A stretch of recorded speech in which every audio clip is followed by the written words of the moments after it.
గతంలో టీడీపీకి 23 సీట్లు ఇస్తే ఇష్టానుసారంగా అసెంబ్లీలో చంద్రబాబును హేళన చేసిన జగన్ కు అంతకన్నా తక్కువగా 11 సంఖ్య తగులుకుంది. ఎక్కడ చూసినా ఏ కార్యక్రమం చేపట్టినా 11 అనేది మాత్రం జగన్ కు కలిసి రావడం లేదని అనేక ఉదాహరణలు నిరూపించాయి.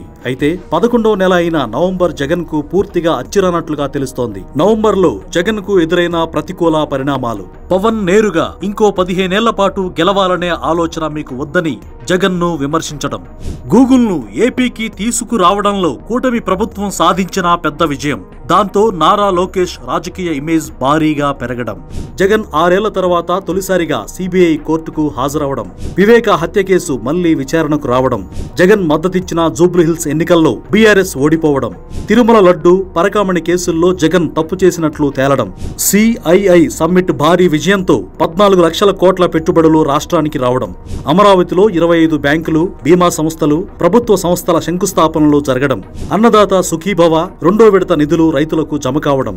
ఆధ్యాత్మికవేత్త చాగంటి కోటేశ్వరరావు బహిరంగంగా ముఖ్యమంత్రి చంద్రబాబు కష్టాన్ని ప్రశంసించడం.